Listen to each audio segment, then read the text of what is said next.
Thank you for joining us for today's session. I'm your host, Debbie Mathias with the BUILD Initiative.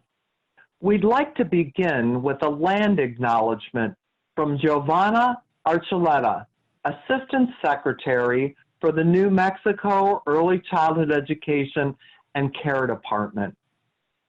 I would like to open up this meeting acknowledging our Mother Earth and the land she nurtures us with, the land where our children grow, and the land that provides the food to feed them.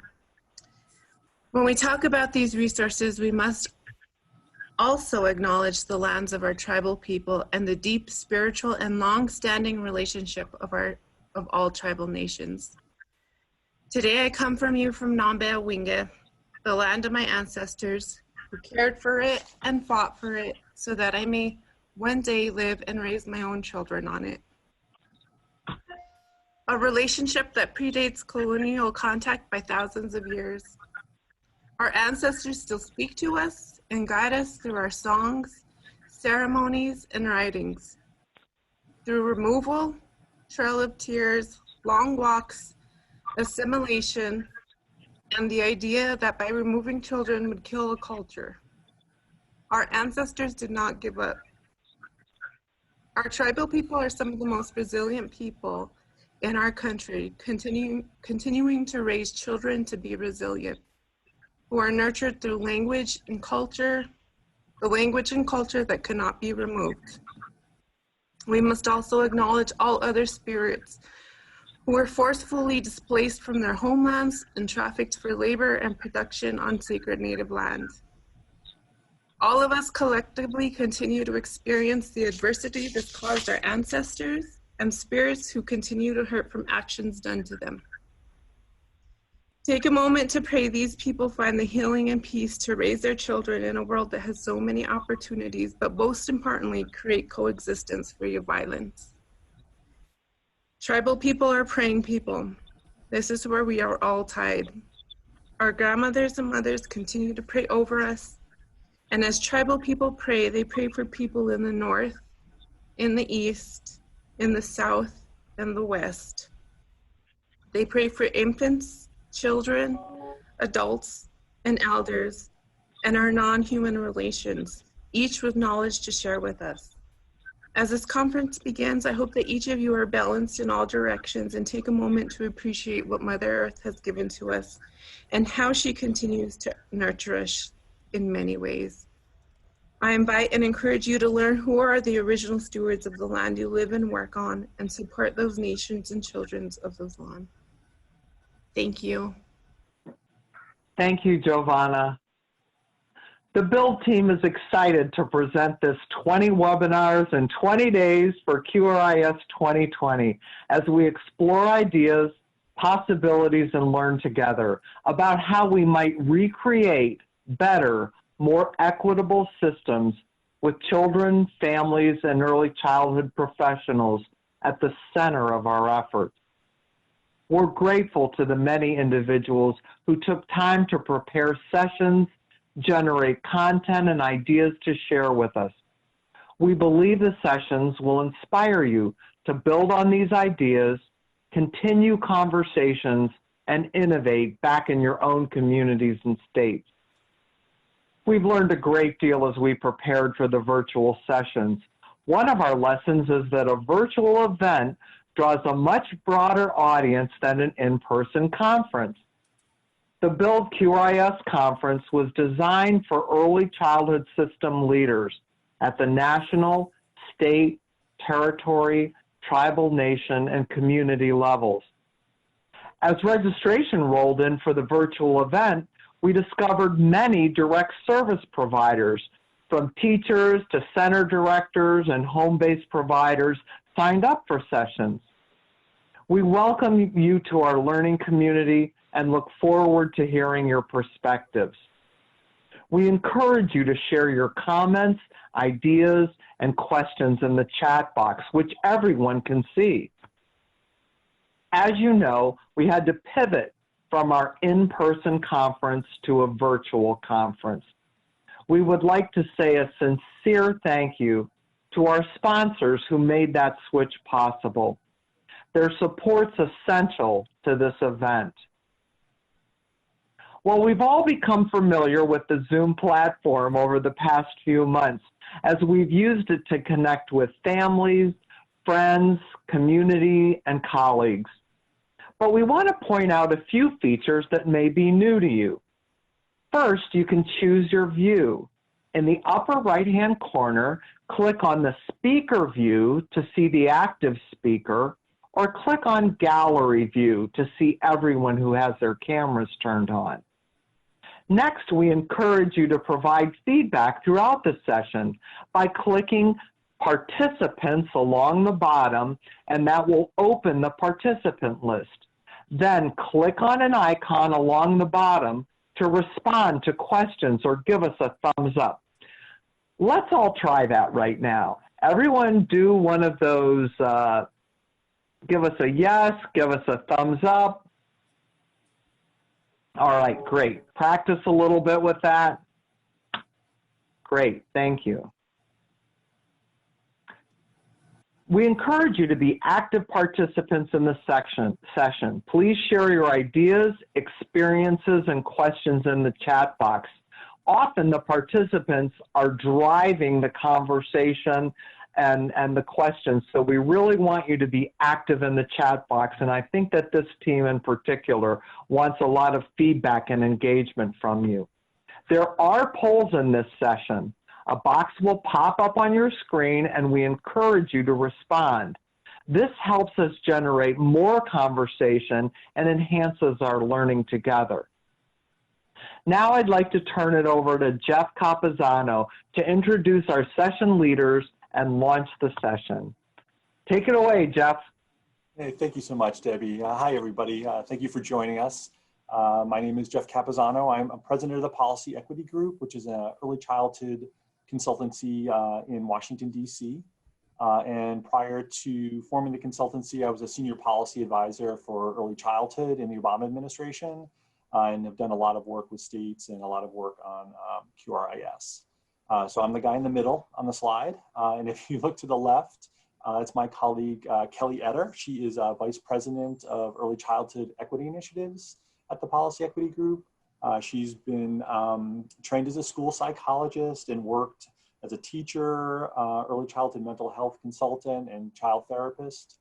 Brings all of those perspectives to her work. And on the right is Melissa Dahlin. She is currently a PhD student at UC Irvine, and she was Associate Project Director for at Education Development Center, which we know is better probably as EDC, where she works supporting the Center on Enhancing Early Learning Outcomes, or CELO. And she was also a program assistant at the Finance Project. And the three of us, have gotten to do some pretty deep dives with a few states on supporting the development and the revision of their QRIS. And, we are excited to share some of our thinking and maybe figuring out a way to sort of take QRIS, to the next level and sort of the next iteration of these systems. Next slide, please. So, before I hand it over to Kelly and Melissa, just a few sort of introductory comments just to provide a little context. I think, for those of us who work, with the QRIS in their states or have worked on the development of a QRIS, I think we all know how difficult it is to implement these systems well. And I think, thinking about it, I've had the opportunity to talk to Barbara Bowman and read a lot of her work. And, when I think about QRIS, I think about her and the way that she talks about early childhood educators. Like, when you think about sort of the roles that early educators have to play, they're accountants and they're janitors and, they're gym teachers and they have to fulfill all these roles. I think, you can think about it in the same way around QRIS. We're trying to do a lot of things with these systems, and you need a lot of expertise to do these systems well. So if you think about kind of the major roles of a QRIS, one of the first things that you think about is like, this is a system to measure quality. In order to measure quality well, you really have to understand psychometrics. You have to understand sort of construct validity and reliability and sensitivity and all of these things that go along with measuring quality. And, this is also a system for program improvement. So, You really need to understand curriculum and assessment and professional development, data-driven decision-making, and how to connect these different interventions to programs and their specific needs in order to improve their quality. And then, thinking about sort of, at the heart of this, of designing a QRIS, it's really about how do you change behavior? Like, how do you change behaviors of parents? How do you get them thinking differently about childcare, choosing higher quality care? How do you change the behavior of providers, incentivizing them to improve their quality? And so, thinking about it sort of that way, around parental awareness, you have to be an expert in communications theory. You have to understand, what are the best messages and best messaging for parents, and what are the best modes of that messaging? Is it a website? Is it social media? Is it texting? And then, the same with, changing behavior around for providers. It's like, you really have to be a behavioral economist. Like, how do you incentivize providers in a way that will actually change their behavior and motivate them to change? But also, you have to be an advocate, because all of this comes at a cost and it's expensive. And so how do you sort of advocate for funding in a way that will, support some of the things that you want to do around quality incentives? So that's kind of one point around sort of the context. And I think, the other is, like, we really are at a critical point in the evolution of QRIS. I think, I was in the Obama administration. I left right before all of the Race to the Top Early Learning Challenge grants came out. That was between like 2012 and 2014, where these grants were mandating that states that had QRIS that wanted a grant had to do a validation study. And so it's been long enough now that those validation studies have happened, and now there have been actually studies of those studies. And so, there's a Mathematica study that summarizes all of the validation studies, and we're gonna put the link to that in the chat box for you so you can look at it. Oh, there it is, just popped right up. Thank you, Somya. And what we're finding from these validation studies is, like, these QRIS systems, they do a good job distinguishing quality when looking at objective measures of quality. So a one-star program is different in quality from a 2-star, etc. But what it doesn't have, where we're struggling is in this notion of predictive validity. So all else being equal, what we would expect is a 5-star program would produce stronger outcomes for children than a 1-star program. And we're not finding that in the studies. And so we need to continue to work on that. And then, just the final point is, we need to be responsive to our current context. I think, the death of George Floyd and sort of everything that has come after that has really created an opportunity for us, to think more about equity. I know all of us sort of, do equity work every day, but this is a unique opportunity to sort of re-examine all the structures in the country, including QRIS. And so we have to ask ourselves, what role is QRIS playing in promoting equity? Is it perpetuating inequity? How do we sort of, work through that? And I think, we're going to be talking about that a little bit more later on. So just, there's a couple points by way of introduction. I'm going to hand it over to Melissa now. She'll talk a little bit more about the framing of the presentation and get us going on some of the guiding stars. Thanks, Jeff, and greetings all. I'm very excited to be with you today as we discuss moving QRIS beyond the stars. And what we really mean by that is thinking about QRIS as more than a star rating, and instead thinking about the whole system. So we've designed this presentation to share 5 principles or guiding stars that can help you navigate the design of a QRIS. We know states are unique and have their own contexts, so we're not telling you this is the QRIS you should have. Instead, we are using these principles to prompt discussion about QRIS models that would best fit your context. And to give you a bit of a roadmap, as we present each guiding star, I'll share what QRIS models have traditionally done in this area. And then Kelly is going to take us through some thought exercises that will challenge current systems thinking. And she'll weave in some examples from outside our ECE world that can serve as a prompt for innovation. We'll explore a hypothetical QRIS model. But I want to put in a caveat that this is for demonstration. We're not saying there's a one-size-fits-all ideal QRIS. This is thinking about your ideal QRIS. So let's get started with our first guiding star. Next slide.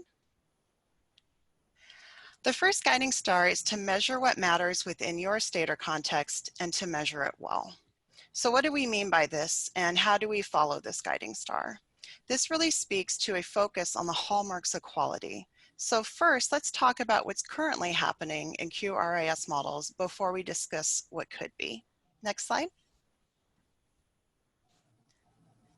As Jeff mentioned, overall validation studies find a weak relationship between QRIS ratings and what we ultimately want to see, which is optimal child outcomes. And so why don't we see a strong relationship? A likely reason is the way we approach measuring quality. So in working with states, we become familiar with QRIS models across the US, and what we tend to see is that most states combine all the elements of quality into one scale and have a mixed bag of purposes for them.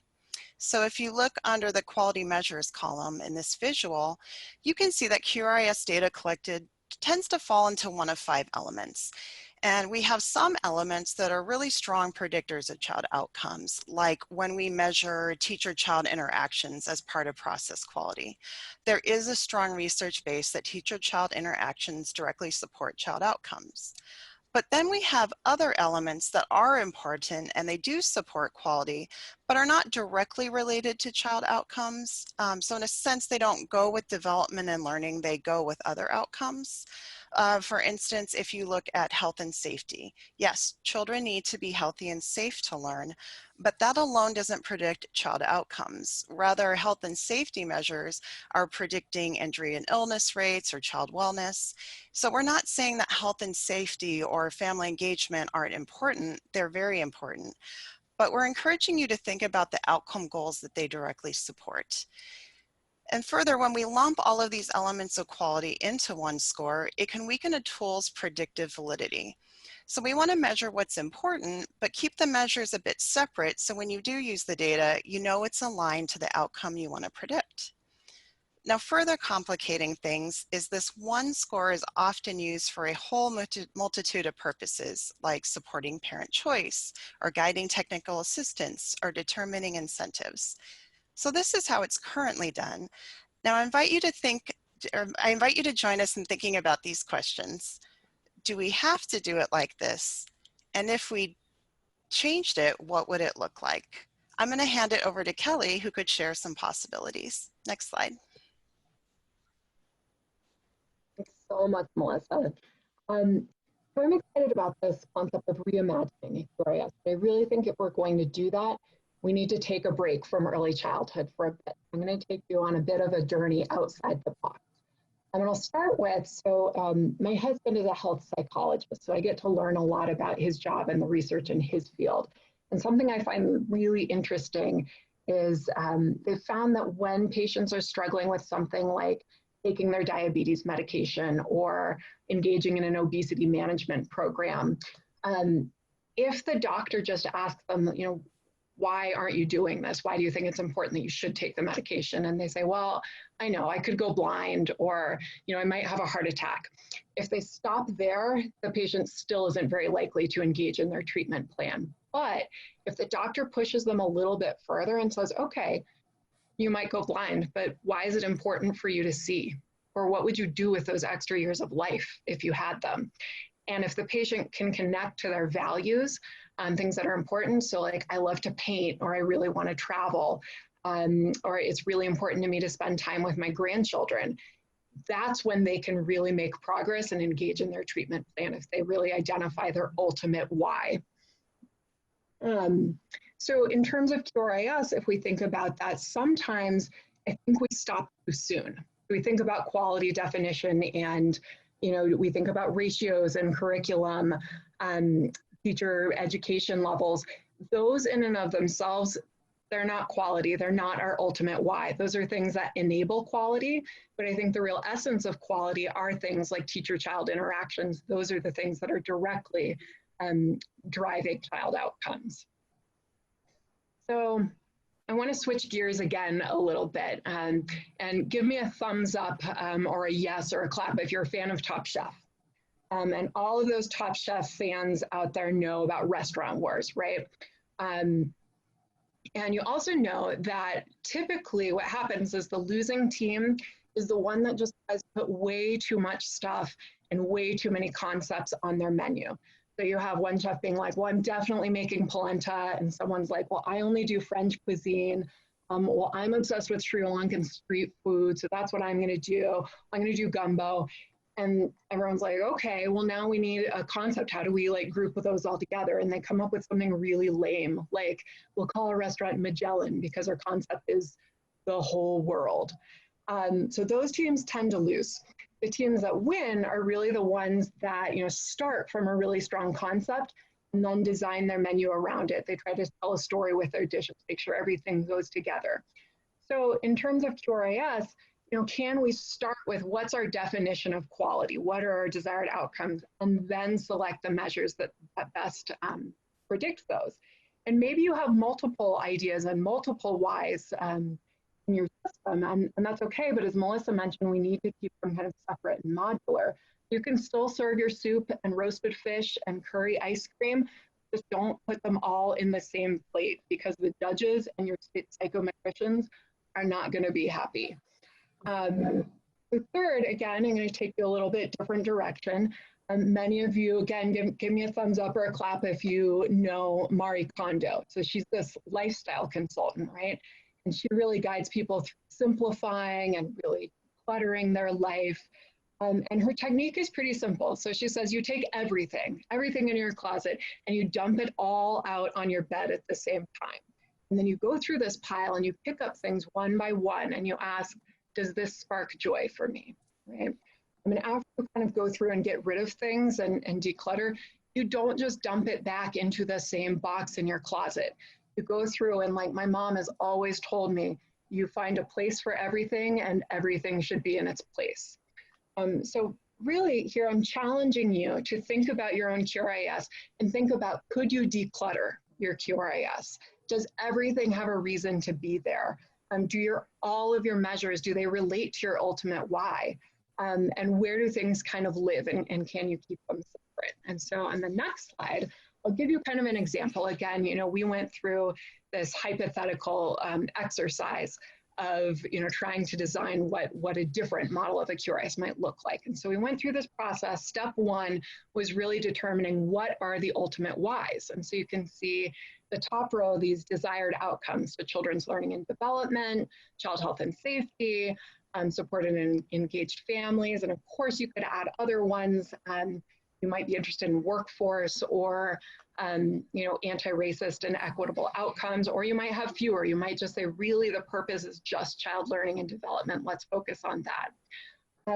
But so is really trying to figure out, okay, if those are my desired outcomes, what are the best indicators of quality? So for example, child learning and development, we know from the research that teacher-child interactions are the best predictors. So maybe you want to use something like the class observation measure for health and safety. Maybe you use something like your licensing standards for family engagement. You use a separate measure. Because again, as Melissa said, the class is a great tool to predict child's learning and development. It doesn't do a good job of predicting family engagement or child health and safety, right? And so the next thing, so those are kind of our key indicators of quality, but for reasons I'll talk about in a little bit, we also wanted to think about quality supports, right? And so, for technical assistance and other purposes, we really want to know about all of this data so we can best support programs in their kind of strengths and areas for improvement. So we've also included program level supports. And so that might be things like teacher education and ratios, again, curriculum, leadership practices. There are many good tools you could use here.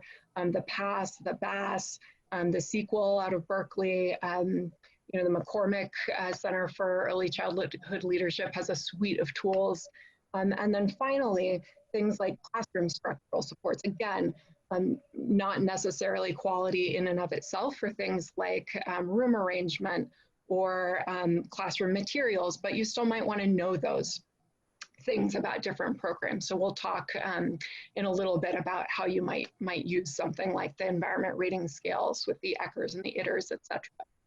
And then on the next slide, I will talk you through kind of step 4. So this is really about determining the purpose and place of your measures. And I've said, could we take this modularly?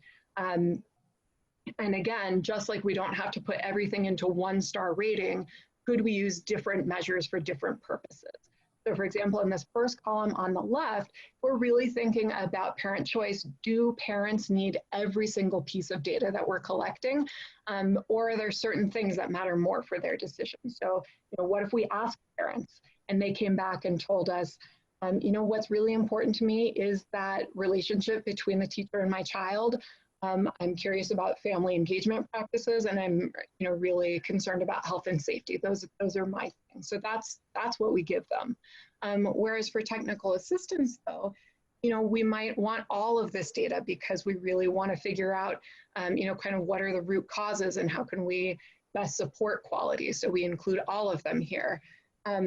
For the third column, for incentives, often programs and current QRIS models are penalized for things that they really can't control. So for things like staff qualifications, those are kind of based on systemic factors like, what's the hiring pool? What's the relationship with higher ed? What's the cost of higher ed? So instead, could we just focus on what programs do have a little bit more control over, which might be progress on that process quality measure or leadership practices, right? And again, this is really just one example of how you might rethink your quality measurement to make sure that you're measuring what matters and measuring it well. I'm going to turn it over to Jeff here.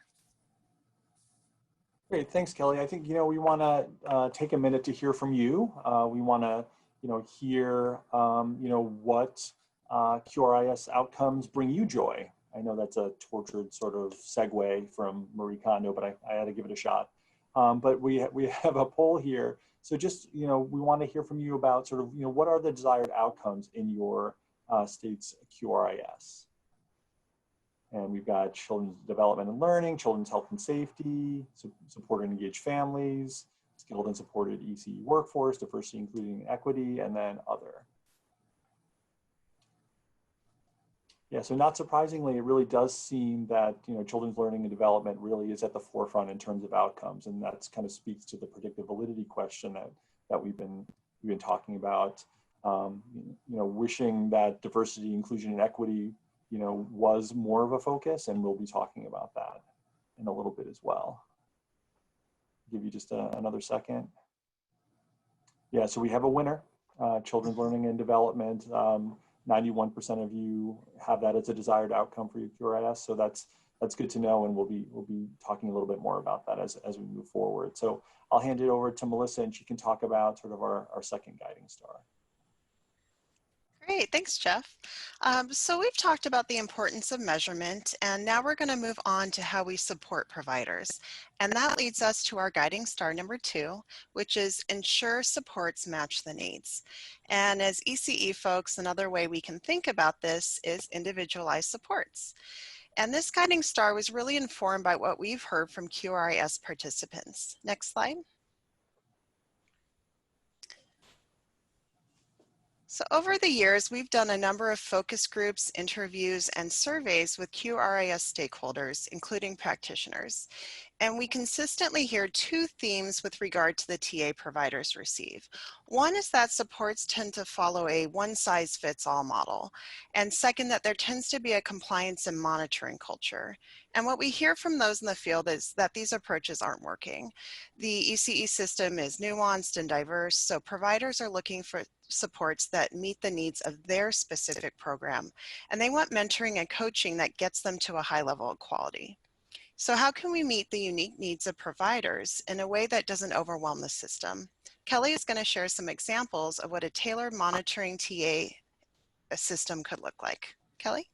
Thanks, Melissa. So as Jeff mentioned, I trained as a school psychologist, and many of you who are familiar with special education will know response to intervention, or RTI. And within this model, it's really focused on changing the learning environment to meet the needs of the learner rather than the other way around. And so that's going to imagine a pyramid, and on the bottom level is tier 1. And in this tier 1 universal tier, all children are receiving high quality instruction and periodic progress monitoring, right? And for most children, this is enough for them to make progress and be successful. Some children, though, need a little bit more support. So this might look like more small group and focused and targeted instruction, more frequent progress monitoring. And for some children, again, like this targeted approach is really going to work, but there are going to be other children who, again, need even more support. So more individualized and wraparound supports at the tier 3 level, right?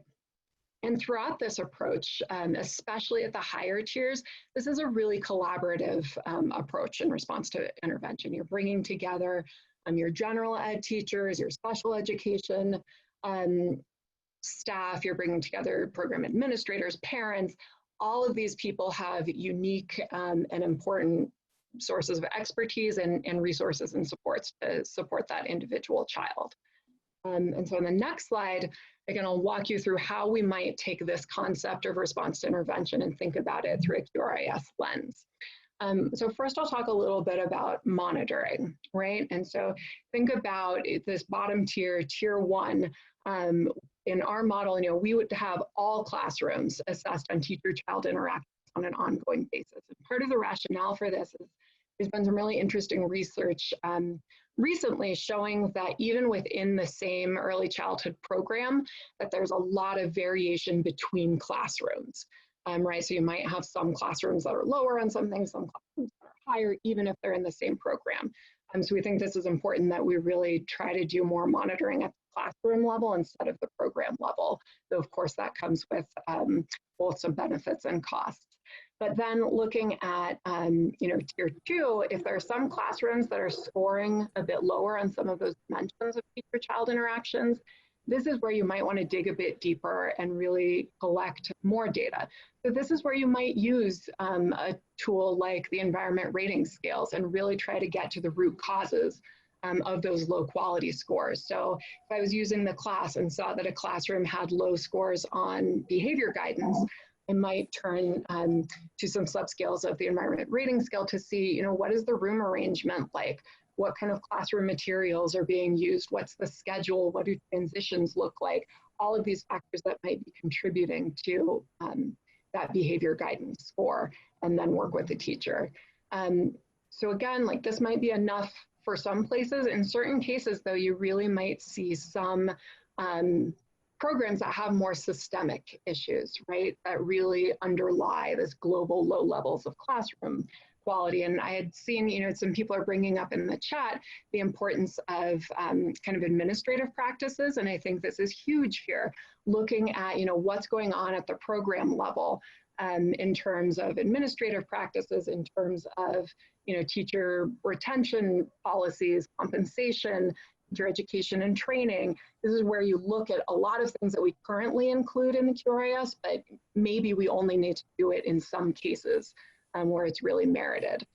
And so on the next slide, I'll talk about the kind of parallel piece to this, which is the technical assistance piece, right? So if the monitoring is really about diagnostically trying to figure out what's going on and where do we need to attend to, the technical assistance is in direct response to that. So again, at tier 1, you see that for some classrooms, it really a light touch of just kind of this ongoing monitoring, feedback, as needed consultation, that might be totally enough for some classrooms to make progress. For some classrooms, though, maybe they need some more targeted supports around trainings around certain topics, some more in-depth coaching for them. But then again, for the most intensive support level at tier 3, maybe you are providing a really strong wraparound model. So just like that IFSC or IEP team that might come together, you're really bringing together your quality coach, program administrator, your licensed special, maybe other TA and PD providers, maybe your early childhood mental health consultant is coming in, and that team is really working together to try to figure out, again, like what are the root causes and what do we need to do to improve quality. So are we coming up with a quality improvement plan, applying for funding and really working together to implement that quality improvement plan. So again, one example of how we might think about more individualized supports within the context of QRIS. With that, I will let Jeff take it away. Great. So yeah, we want to hear from you about sort of where your state is on this issue. I think, just thinking about the way that your state does monitoring, the way that your state does TA, you know, on a scale of 1 to 5, with 1 being, you know, they're using this one-size-fits-all approach versus a 5 where they're really working for tailored and having tailored individualized supports for programs based on their ratings, like where does your state fall? I'll give you just a couple seconds to do that. So it looks like right now, you know, most states are falling kind of right in the middle. Not a one-size-fits-all approach, but not something that's uniquely tailored. This is always so exciting to me to watch the results come in to see where we're going to land. But yeah, so it looks like, you know, most states are kind of right in the middle, Kelly. Sort of, you know, not a one-size-fits-all, not tailored, but having some attempt at doing this differentiated support. So great. So thank you for that. And Melissa, do you want to talk about the third guiding star? Definitely. So we've talked about how important it is to directly support quality through measurements and supports. Our guiding star number 3 is a laser-like focus on the desired change and the change makers, which challenges us to think further about those directly working with young children, particularly educators and directors or other administrators in a program, and what changes we want to see in their practice that lead to high-quality environments for young children, and how we incentivize those changes. So if we see on the next slide, traditionally, QRIS systems tend to provide incentives that are at a broader program level, such as tiered reimbursement rates. But these incentives may not trickle down to those who directly work with children and have the most potential to drive change. We know changes in teacher behavior drive higher classroom quality, and that administrator leadership practices are important as well. But these aren't the folks who often receive incentives in QRIS. When these incentives don't trickle down, when incentives don't go to those working directly with children, they can fail to motivate and support individuals who are the true change makers. So how can we re-envision this incentive system?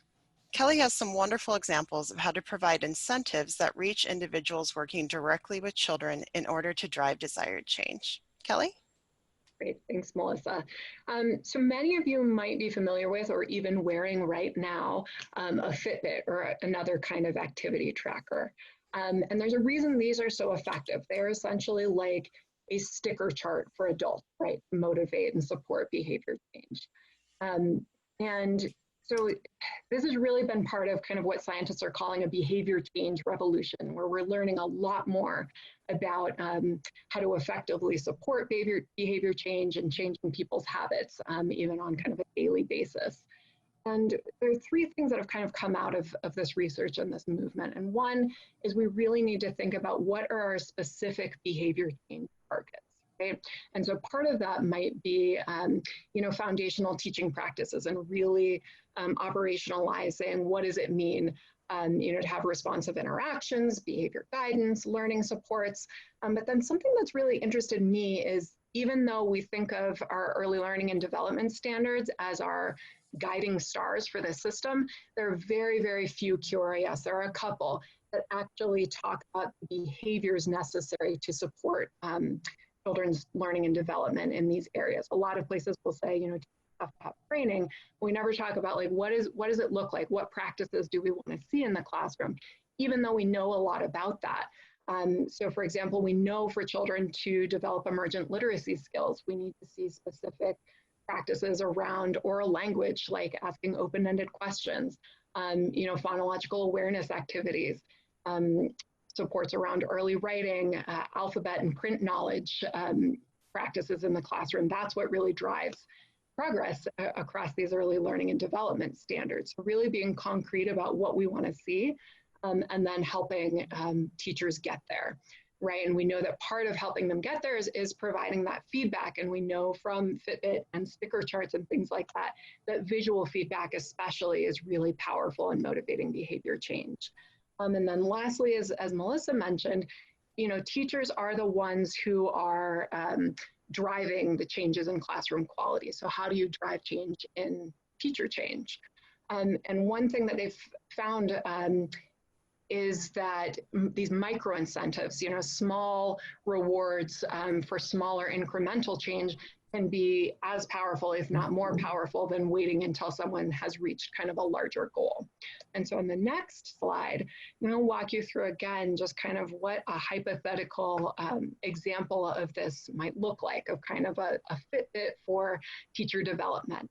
And so let's pretend that I'm a teacher and this is my development dashboard, although you could certainly have you know, parallel dashboards for other positions, like a director or administrator, an education coordinator, with their specific competencies that you want to see them work toward. But so let's say I'm a teacher, and here, you know, in the upper left-hand corner, you can see I'm working on my foundational teaching practices. I've made, you know, a lot of progress on behavior guidance. I'm still really working on supports for learning, but I can really kind of track and see my progress over time. And then, you know, because I've made progress, I'm going to be eligible for some progress bonus points, which we'll talk about in a minute.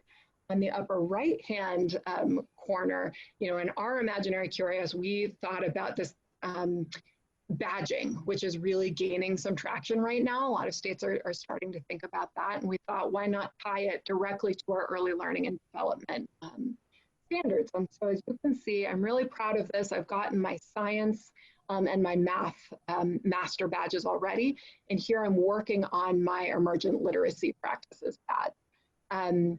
And so what's really important here is that I'm working toward developing this portfolio of competencies. And, you know, my quality coach, she comes into the classroom and observes me, and when she sees me, you know, demonstrating these competencies, whether it's that, you know, phonological awareness activity or my oral language supports for children, she gives me credit in my portfolio for that. And we meet and she gives me feedback. You know, sometimes I just submit videos to her. I'm already taking videos of my children to send to parents a lot through my Tadpoles app. So sometimes I also send those to my coach as evidence of my competencies. And she gives me feedback and says, you know, you're really strong in these areas, but I think you could still use more trainings, or there's a higher ed course that would really support, you know, your knowledge in early writing development. So she's helping me on that, but really it's important about my competencies, not necessarily the courses that I'm taking, because that's how I'm reaching my badge. I should also say I'm really proud of this. I didn't need a lot of training or higher ed around those science and math badges. That just really comes natural to me for all of my years in the classroom. I had a really great mentor, so I earned those pretty quickly without a lot of extra supports. You can also see in the lower left-hand corner, I'm also really proud. I've earned a number of badges in other areas too about, you know, infant and toddler. I've shown competencies in those areas, trauma-informed care, working with dual language learners, child assessment. And, you know, there's in the middle these education and experience, even though those aren't the goals of this system, it's really great if we can recognize and reward teachers' progress on those as well, which I think can also help support things in the field like retention. So if you see I'm really close to, you know, earning this bonus, that's going to increase the likelihood that I'm going to stay within that program and definitely within the field. I think this could also be a really cool tool as kind of like a portable resume that teachers could use to show different, you know, job prospects about this is where I am. And these are my strengths. And then you'll see in the bottom right-hand corner, you know, the achievement points. There are lots of different ways to earn this, but all of these things I can pick from a menu of choices that all reinvest in quality. So maybe, you know, in the lower level, I can get, you know, some classroom materials that's going to enhance the quality of my teaching. But if I save up a little bit more, maybe I'm getting, you know, scholarships for training or higher education courses that I want to pursue, or wage supplements. I think would be a really powerful way to tie that into both a professional development and the QRIS system. And so you can see, again, we're putting a premium on what we want to see in the classroom, those specific behaviors and practices, and yet we're recognizing and rewarding multiple pathways to get there, to achieve those outcomes. So formal education, on-the-job training, years of experience, that all of those are valid pathways, but what we want to see is those outcomes. And so I will let Jeff lead another little Ask the Audience session. Isn't it so fun to dream, Kelly? I mean, this is amazing. No, so unfortunately, I have to take us back to reality for a second and talk about sort of where we are currently. And just wondering, sort of from your perspective, like how well does your state align the specific behaviors you want to see in the classroom, with the supports and incentives for staff to develop these skills and practices? So if you could, put the poll up, is it, not at all aligned, slightly aligned, moderately aligned, very aligned, or maybe perfectly aligned or extremely aligned? Because I do think, like, looking at the chat, this is a critical part of supporting ongoing practice within programs, for sure. Right, and it looks like, we have a lot of work to do, I think, moving forward on this particular aspect, where we have a lot of states sort of slightly or moderately aligned between the incentives and the behaviors you want to see, with just a few states sort of vary. And we have one extremely. I want to talk to you later, whoever put in extremely. We want to figure out sort of what you're doing. So great. And it looks like, I think, the general consensus is that states are kind of doing this kind of moderately. But I'll hand it over to Melissa to talk about the next guiding star. Thanks, Jeff. So we've been talking a lot about how QRIS models and providers connect through measurement, supports, incentives, but we haven't talked about another important stakeholder, families.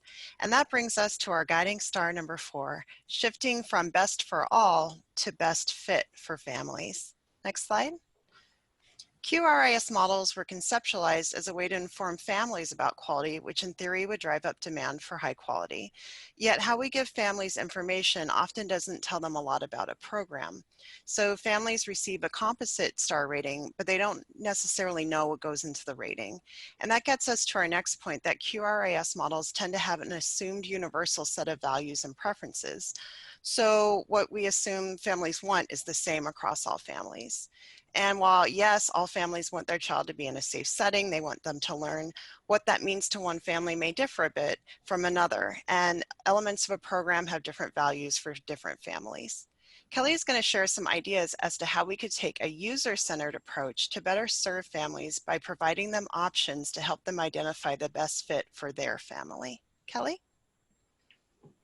Okay, so this is a really fun one to, again, like Jeff said, use my imagination and use our collective kind of think outside the box skills. And so I bet you never thought that you would be talking about online dating platforms in an early childhood presentation, but here we are together. And so what I wanted to kind of highlight with this idea is that, in an online dating service, you fill out information about yourself.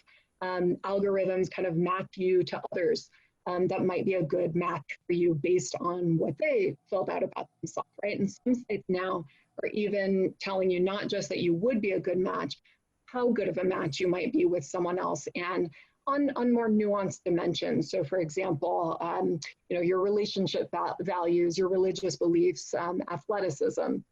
And so if we think about QRIS, could we think about this tool of really, how are we thinking about childcare as a good fit or a good match for families, rather than this kind of monolithic high and low quality? And another kind of great decision-making tool that I love as a parent is common sense media ratings, right? And so this is a website that provides parents or educators, other caregivers with information about movies and books and games, based on a number of dimensions. On the next slide, I wanted to give you an example of this. And so there are a few different ways that parents could, make a decision about, let's say, a movie.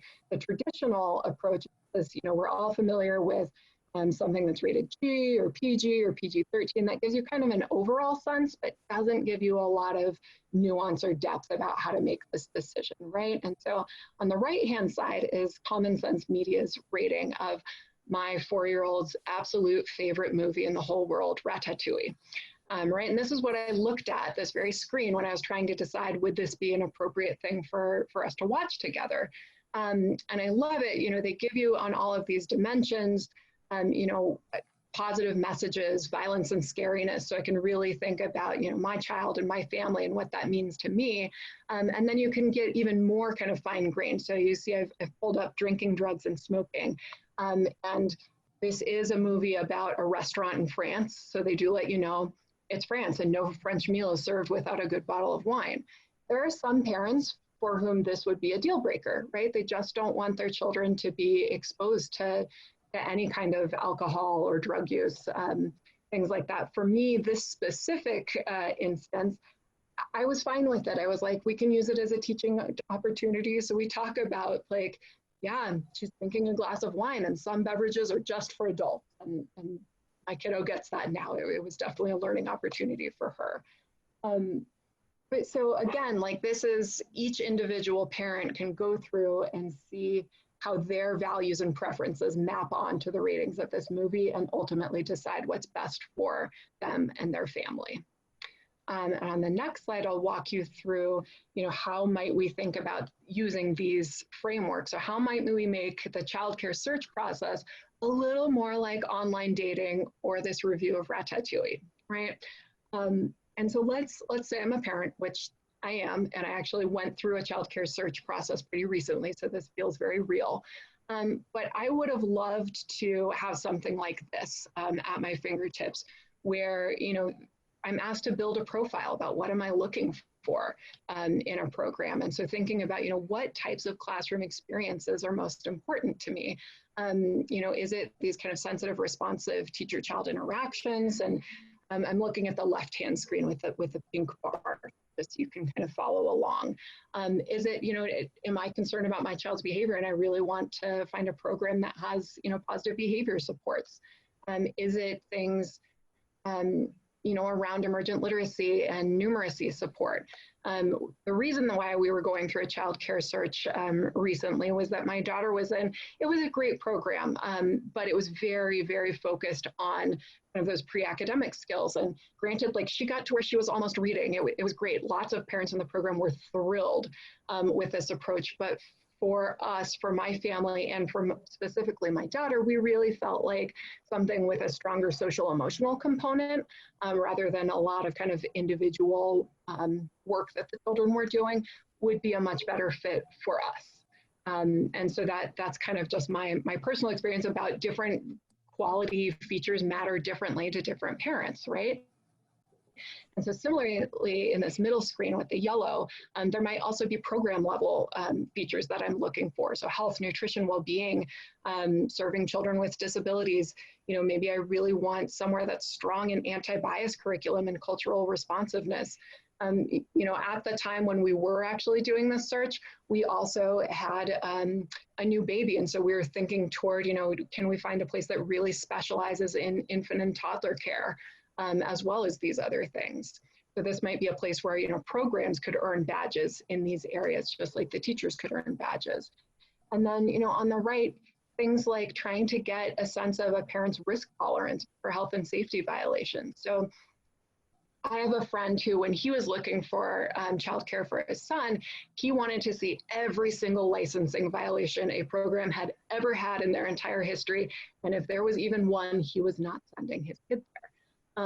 For me, I really, I've worked in a lot of programs. I understand some things go wrong. And so for me, my threshold is a little bit lower that, yeah, if they're minor infractions, but the program has a strong plan in place to address those, I'm fine with that. That's my personal comfort level. So neither my friend nor I are wrong in any of these things, but we both really need a good fit for our family, right?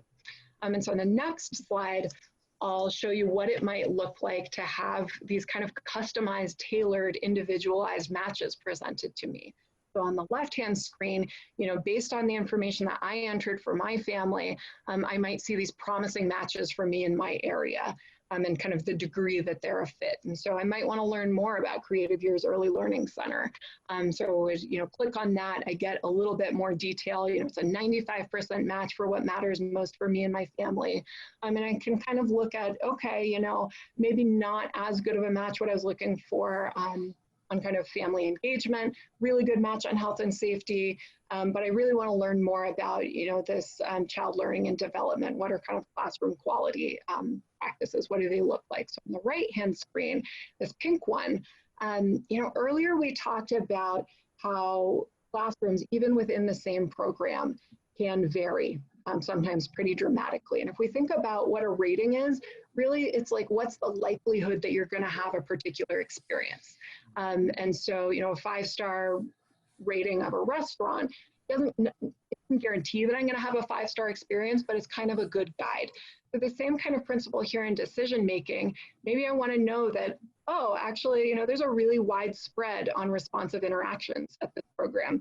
You know, I might get put in my child might be in a classroom where there are, you know, kind of lower quality interactions. But in terms of behavior support, those are all clustered really tightly. I am guaranteed to be in a classroom that right now has very high behavior support. That's just another factor that we could support parents in their decision making. And then you can see below, you know, back to those teacher badges, teachers in this program, you know, have the following specializations. And you know, maybe there's another screen, the yellow screen, that would show me the program level badges about infant and toddler development or anti-bias and cultural responsiveness. But all of these things, I could really make a decision that really felt right and was a good fit for my family in terms of what's important for us. And I will let Jeff guide you through another. Great, thanks, Kelly.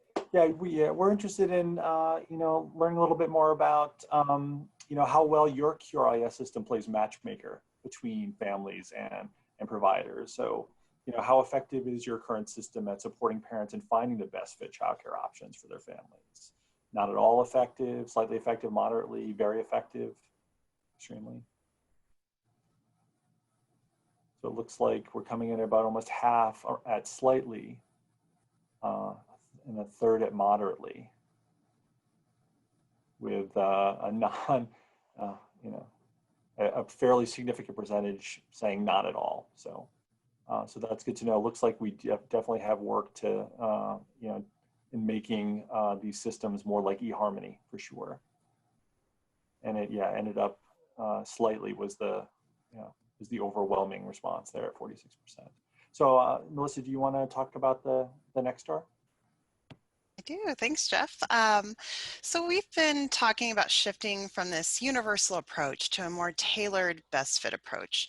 And that really speaks to our 5th and final guiding star, which is using QRIS as a tool to disrupt systemic racism and inequities, not perpetuate them.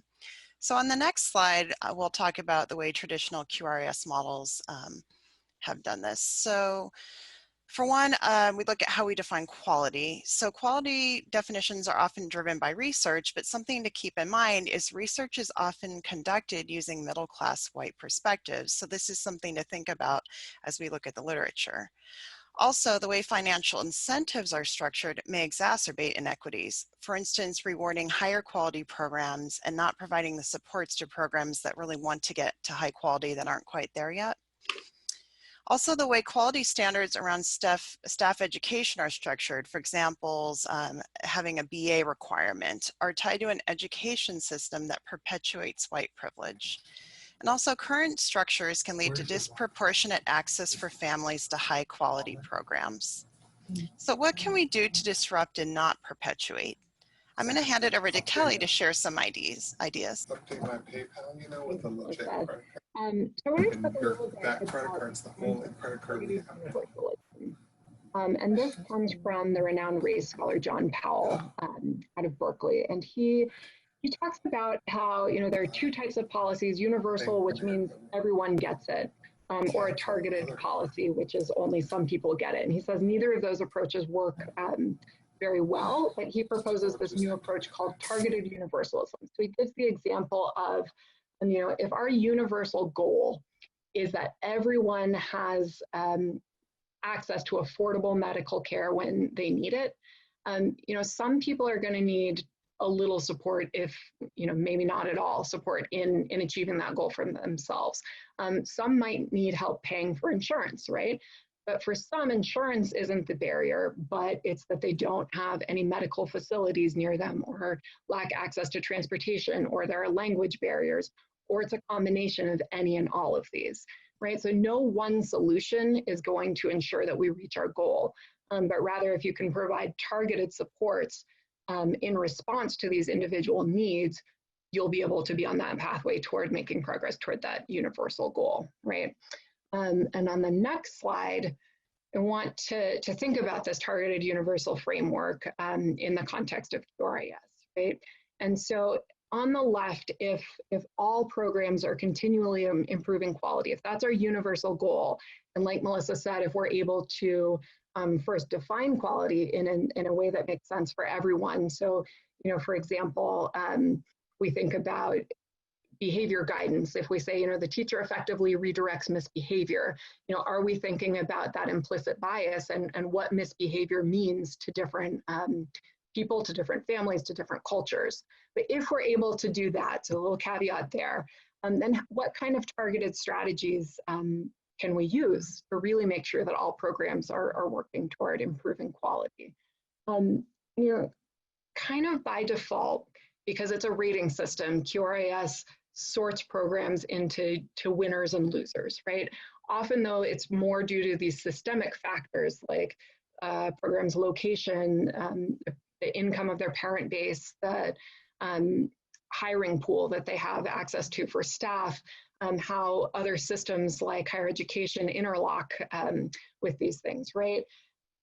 But what we see is that kind of tiered reimbursement within this context actually can exacerbate inequalities, right? And unfortunately, the winners and losers are often the children and families. So if you have one child in a 2-star program and one in a 5-star program, quite possible that the child's in the 2-star program because their parents couldn't afford the 5-star program, but that 2-star program is receiving less money, so is less likely to be able to engage in meaningful quality improvements. And therefore that child is going to kind of get the short end of the stick there. So we're trying to think, you know, are there alternative ways, especially for financial supports, to support programs? And so one kind of model, a hypothetical thing that we came up with, and actually, you know, some states are doing this, I will say that, and it's pretty cool, but they're, instead of offering more money at higher levels, what if you offer more autonomy in spending? So maybe programs are really getting kind of similar levels of financial support, maybe based on kind of their size and population served, but the higher quality programs aren't necessarily getting more money, but they can have more freedom in how they spend it. Lower quality programs, you know, maybe need more oversight, so their quality coach has to sign off on it. But so that there's still this tiered support, but it's not going to be in that kind of financial resources way in which we know that higher rated programs likely already are more well resourced. Another thing we could do is look at progress-based incentives instead of, you know, just meeting programs and saying higher rated programs get more. We could say if you make progress across this scale at any point, you know, you're going to be able to get more financial supports. So even if you're going from a 1 to a 2, you're still getting the same amount as you're going from a 4 to a 5. I think there are lots of logistics, obviously, to think through, especially as we think through kind of financial piece, the costs and things. But these are, again, just kind of some jumping off points for ideas. Secondly, I want to talk about, again, if our universal goal is that all staff are really engaging in these high quality classroom practices, how can we support that with you know, some more targeted strategies? And so we talked about this a little bit on that teacher development dashboard, but if my goal is really that a teacher engages in these behaviors or demonstrates these competencies, could we make it possible to test out of educational or training requirements? Like if you can show me that you can do this in the classroom, there's not really also a need for you to, you know, go through all of the financial, logistical, emotional resources, et cetera, of earning your BA. So that's kind of one option, but of course there would still be additional supports provided to teachers who do need some support in developing those competencies, right? And finally, the last, you know, again, kind of goal we've set in our Reimagined QRIS is that all families can afford the early childhood setting of their choice, right? And we know that the Federal Department of Health and Human Services defines affordable childcare as no more than 7% of a family's household income.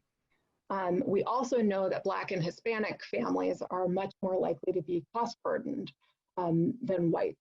But so could we potentially restructure our childcare assistance programs where, so that John Powell would say there are two ways you could do, there are three ways that you could do this. First, you would have a universal policy where all families get a set sum to go toward their child care assistance, right? A targeted approach would be that we continue to use these eligibility thresholds. So people making under a certain amount would get assistance.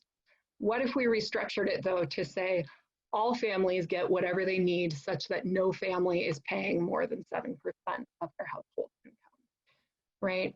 So that would be kind of the targeted universal approach of setting this benchmark of 7% and then offering whatever supports are needed to get there. And I think there are many, many other ways that you could use QRIS as a tool for dismantling inequities in systems.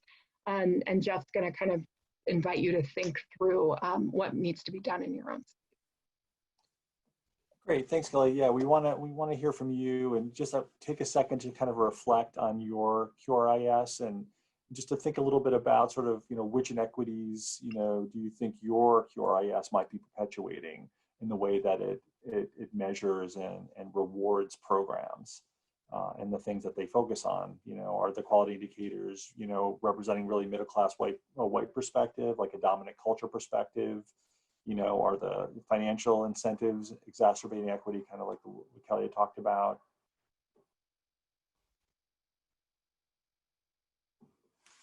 Yeah, seems like access is a really big issue. Almost 70% of us are talking about disproportionate access to high quality programs. I think that is a big issue. All of them are really important, with access being kind of the leader, followed by, staff education standards. I think that's right. I think, things like a BA requirement really do perpetuate inequities and disproportionality in the QRIS ratings in a way that they don't have to. So great. Yep, so it's really about access. And so if you can move to the next slide, I think we want to, talk a little bit about and allow you sort of to have some time to reflect and to have a little discussion. I think, we'll do that through the chat box, but some of the things that we want you to sort of think about, we're just curious about this, is what are some of your initial reactions to this? And was there an aha moment for you? Are any of these ideas exciting? And then I saw some stuff in the chat already about challenges, but what other potential challenges are there around this? I think we were dreaming when we came up with this presentation. We wanted to sort of think not only outside the box, but without constraints related to resources. And so and this is kind of what we ended up coming up with. And I do think that Susan Hibbard did sort of in the chat bring up a good point where when we're talking about choice and trying to match programs, that's making a lot of assumptions about there is this great sort of distribution of programs out there, and in the childcare deserts, that's not true. And so we want to just acknowledge that we are dreaming and that we have to do a lot sort of in terms of capacity at the same time while we're working on some of this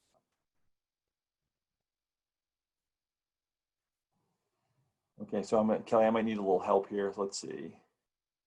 Oh, good. There are some amen moments I see here, which is great. And then I think, just to go back up, I think there was a question related back when we were talking about monitoring and technical assistance, Kelly, where, you get the monitoring results.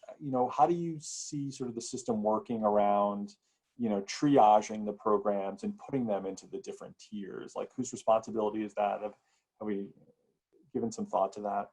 Yeah, that's a great question. And I think, it's obviously going to depend on kind of how it's structured within the state. But I think back to kind of, again, my experiences as a school psychologist, that it was this very team-based approach, but people had kind of different responsibilities for what they were responsible for. So there was this kind of, progression for children that needed kind of that tier 2 or tier 3, there was a process of going through. So there does have to be someone on the team who kind of manages that. And I know, states that we've kind of added this idea around, thought about, we would have this kind of wraparound support team, and maybe it is, the quality coach who kind of monitors and keeps tabs on it. Maybe it's a more admin position. but that there is kind of a designated person to kind of handle that. And maybe it's regional, maybe it's at the state level, depending on size. I think it's a great question. And for sure, like I said, I think there would be a lot of logistics in order to kind of implement a lot of these ideas, but we really just wanted to kind of shoot for the stars and kind of dream big, like Jeff said. Great. Again, it seems like, you know, in the chat, like this notion of directly rewarding those who are in the classroom, we've got a lot of traction around that. And the dashboard seems to be something that people are chatting about. So just to kind of think about any, like, you're going to leave this webinar and you're going to go about your day. You know, are there things that you might do differently, or like when you know, one thing that you might do when you get back to work to start a conversation about this or Reimagined QRIS model? Is there like a practical element to this that you can think of that you might sort of take with you as you go through your work?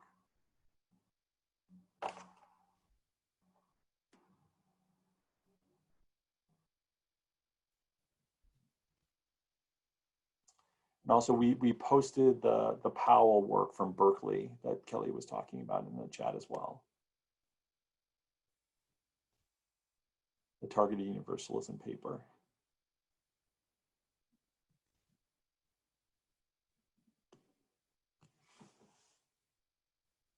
You're getting a lot of love for the dashboard, Kelly.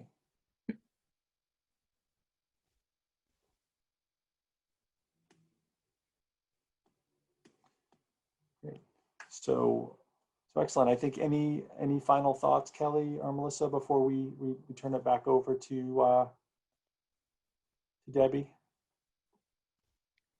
Yeah, I think, you know, I'm just kind of trying to scan through the comments, and I do see some really great comments just toward the equity lens, just about, you know, there's one about, you know, merit-based work being more beneficial for those with more resources.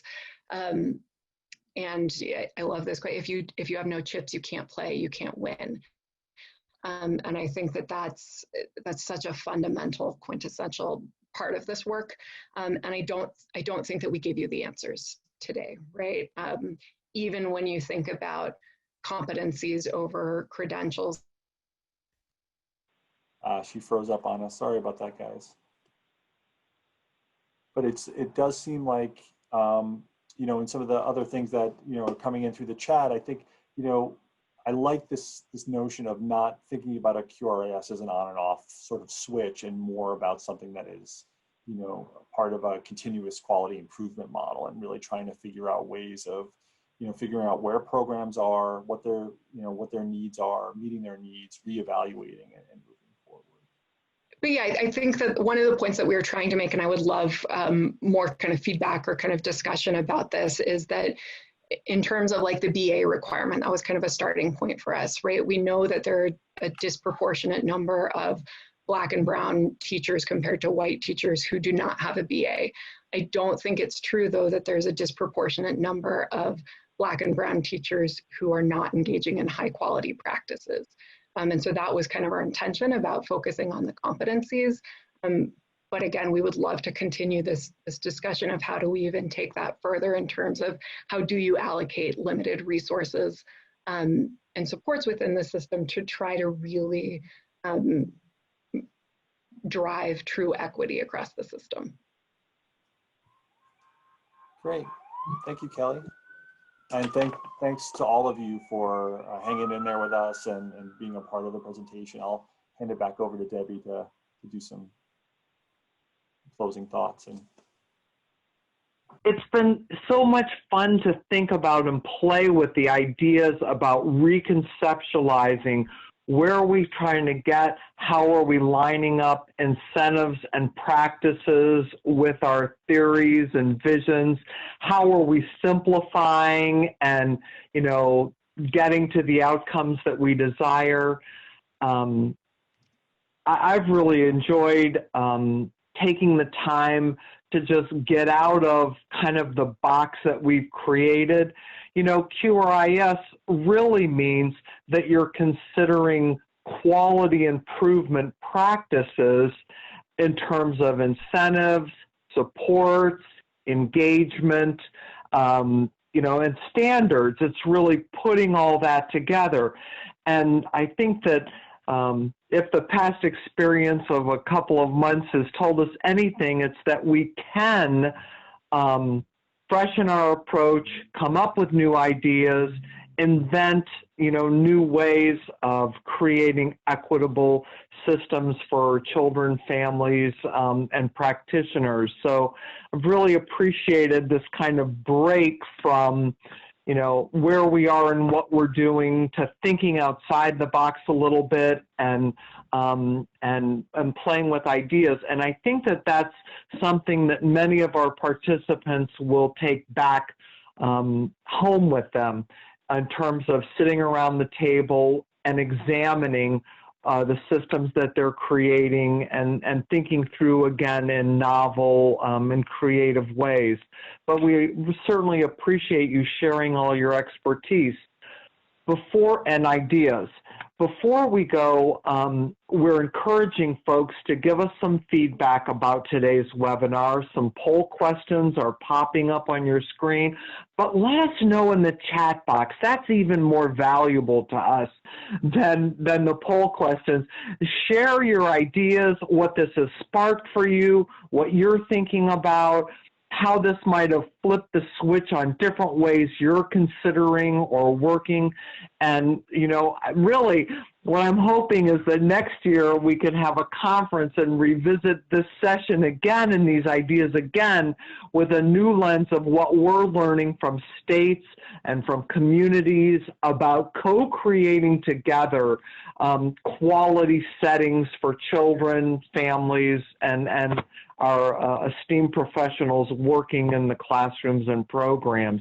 So I'd just like to take a moment to thank you all again for this interesting and provocative opportunity, and we appreciate the contribution from all of our participants in the chat box, and have a good day, and we'll see everyone again soon. Thank you so much, folks. Really appreciated it.